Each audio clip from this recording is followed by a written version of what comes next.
এই মুহূর্তের সবচেয়ে বড় খবর, এবার প্রধানমন্ত্রীর আবাস যোজনার অধীনে সরকারি টাকা পেয়েও ঘর করেননি এমন প্রায় 450 জন উপভোক্তাদের বিরুদ্ধে থানায় লিখিত অভিযোগ দায়ের করল রায়গঞ্জ পুরসভা। ঘটনা ইতিমধ্যেই ব্যাপক চাঞ্চল্য ছড়িয়েছে। নিঃসন্দেহে এই মুহূর্তের সবচেয়ে বড় খবর, এবার প্রধানমন্ত্রীর আবাস যোজনার অধীনে সরকারি টাকা পেয়েও ঘর করেননি এমন প্রায় 450 জন উপভোক্তাদের বিরুদ্ধে থানায় লিখিত অভিযোগ দায়ের করল রায়গঞ্জ পুরসভা। ঘটনায় ইতিমধ্যে ব্যাপক চাঞ্চল্য ছড়িয়েছে। নিঃসন্দেহে এই মুহূর্তের সবচেয়ে বড় খবর, জানা যাচ্ছে মোট 486 জন উপভোক্তার বিরুদ্ধে অভিযোগ দায়ের হয়েছে। সব মিলিয়ে প্রায় 3,43,00,000 সরকারি টাকা এই উপভোক্তাদের দেওয়ার পরেও নির্ধারিত সময় পেরিয়ে গেলেও তারা সরকারি অর্থ খরচ করে ঘরের কাজ শুরু করেননি বলে অভিযোগ। আপনাদের আরো একবার জানিয়ে রাখি, জানা যাচ্ছে মোট 486 জন উপভোক্তাদের বিরুদ্ধে অভিযোগ দায়ের হয়েছে। সব মিলিয়ে প্রায় 3,43,00,000 সরকারি টাকা এই উপভোক্তাদের দেওয়ার পরেও নির্ধারিত সময় পেরিয়ে গেলেও তারা সরকারি অর্থ খরচ করে ঘরের কাজ শুরু করেনি বলে অভিযোগ। আপনাদের আরো একবার জানিয়ে রাখি, নিঃসন্দেহে এই মুহূর্তের সবচেয়ে বড় খবর, প্রধানমন্ত্রীর আবাস যোজনার অধীনে সরকারি টাকা পেয়েও ঘর করেননি এমন প্রায় 450 জন উপভোক্তাদের বিরুদ্ধে থানায় লিখিত অভিযোগ দায়ের করল রায়গঞ্জ পুরসভা। ঘটনা ইতিমধ্যে ব্যাপক চাঞ্চল্য ছড়িয়েছে। নিঃসন্দেহে এই মুহূর্তের বড় খবর, জানা যাচ্ছে মোট 486 জন উপভোক্তাদের বিরুদ্ধে অভিযোগ দায়ের হয়েছে। সব মিলিয়ে প্রায় 3,43,00,000 সরকারি টাকা এই উপভোক্তাদের দেওয়ার পরেও নির্ধারিত সময় পেরিয়ে গেলেও তারা সরকারি অর্থ খরচ করে ঘরের কাজ শুরু করেননি বলে অভিযোগ। এই বিষয়ে আমরা আরো বিস্তারিত জানবো। আমাদের সঙ্গে রয়েছেন আমাদের সম্পাদক রূপক ঘোষ। রূপক, পুরসভাকে কেন এই পদক্ষেপ নিতে হলো, কি জানা যাচ্ছে?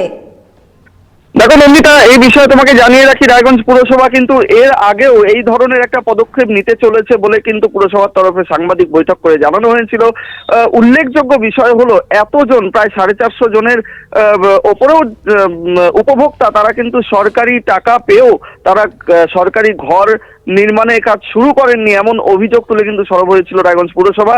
এবং তারপরেও কেন এই বারবার করে পুরসভার তরফে নোটিশ দেওয়ার পরেও কেন তারা কাজ শুরু করেননি সেই প্রশ্ন যখন তোলা হয়েছে, সেই মুহূর্তে কিন্তু পুরসভা এই বিষয়ে উপভোক্তাদের সচেতন করতেও উদ্যোগ নিয়েছে বলে জানিয়েছে। এবং তার পরবর্তীতে এক প্রকার বাধ্য হয়েই প্রশাসনের দুয়ারে করানার্থে অর্থাৎ রায়গঞ্জ থানায় লিখিত অভিযোগ দায়ের করতে বাধ্য হয়েছে রায়গঞ্জ পুরসভা, এমনটা কিন্তু পুরসভার তরফে জানানো হচ্ছে। সবটা মিলিয়ে আগামীতে কিন্তু নির্বাচন রয়েছে, আর এই নির্বাচনের আগে এই যে রায়গঞ্জ পুরসভার তরফে এই যে উপভোক্তাদের বিরুদ্ধে বিপুল পরিমাণ উপভোক্তাদের বিরুদ্ধে যে এই লিখিত অভিযোগ দায়ের, তা কিন্তু একটা যথেষ্ট প্রভাব ফেলবে বলেই কিন্তু রাজনৈতিক মহল মনে করছে। সবটা মিলিয়ে এই থানায় লিখিত অভিযোগ দায়েরের পরেও আদৌ কি সরকারি ঘরের কাজ শুরু করেন উপভোক্তারা, সেদিকেই কিন্তু এখন নজর রাখছে প্রত্যেকে। নন্দিতা, ধন্যবাদ রূপক, সঙ্গে থাকো।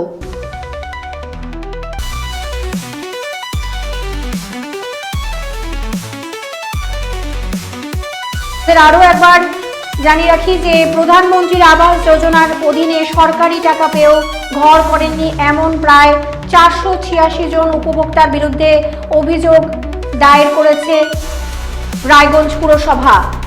ঘটনায় কিন্তু ইতিমধ্যে ব্যাপক চাঞ্চল্য ছড়িয়ে পড়েছে। নিঃসন্দেহে এই মুহূর্তের সবচেয়ে বড় খবর, সব মিলিয়ে কিন্তু প্রায় 3,43,00,000 সরকারি টাকা এই উপভোক্তাদের দেওয়ার পরেও নির্ধারিত সময় পেরিয়ে গেলেও তারা সরকারি অর্থ খরচ করে ঘরের কাজ শুরু করেননি বলে অভিযোগ।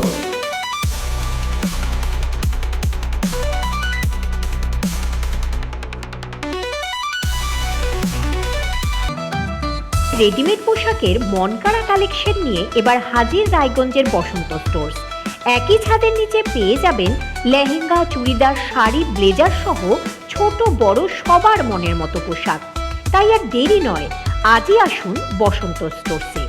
আমাদের ঠিকানা বিধাননগর মোড়, NS রোড, রায়গঞ্জ, উত্তর দিনাজপুর।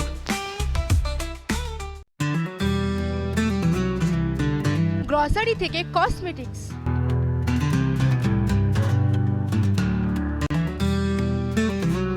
আপনার যে কোনো প্রয়োজনীয় জিনিস পেয়ে যাবেন একই ছাদের তলায়।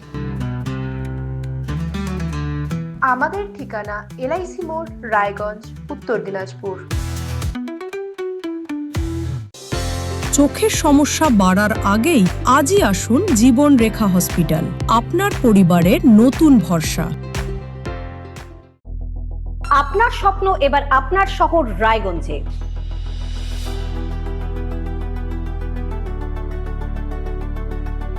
এবারে শক্তিশালী পালসার N160 আপনাদের স্বপ্ন পূরণের জন্য প্রস্তুত। সবচেয়ে কম দামে এবং আকর্ষণীয় ছাড়ে পেয়ে যাবেন আপনার স্বপ্নের বাইকটি। মাত্র ৫,৯৯৯ টাকা ডাউন পেমেন্টে করুন আপনার স্বপ্ন পূরণ। এছাড়াও থাকছে ৬,০০০ টাকা পর্যন্ত ডিসকাউন্ট এবং ১০ বছরের ওয়ারেন্টি ও ২ বছর ফ্রি সার্ভিসের সুবিধা। সাথে থাকছে আরও অতিরিক্ত সেভিংসের সুযোগ। তাই আজই আসুন বাজাজ হুইলসে। আমাদের ঠিকানা পূর্ব অশোকপল্লী, পুরনো জাতীয় সড়কের পাশে, রায়গঞ্জ, উত্তর দিনাজপুর। রায়গঞ্জের উন্নয়নে কি এক হবে শাসক বিরোধী? ঝগড়া নয়, রাজনৈতিক বিতর্ক দেখুন সাপ কথায় ভারত টিভিতে। আমি রাধা মাধব, আমার সাথে দেখুন সাপ কথা প্রতি রবিবার দুপুর ৩টায়। যে কথা কেউ বলে না, যেদিকে কেউ তাকায় না, গভীর থেকে আরো গভীরে বিশ্লেষণ হবে এবার চুলচেরা।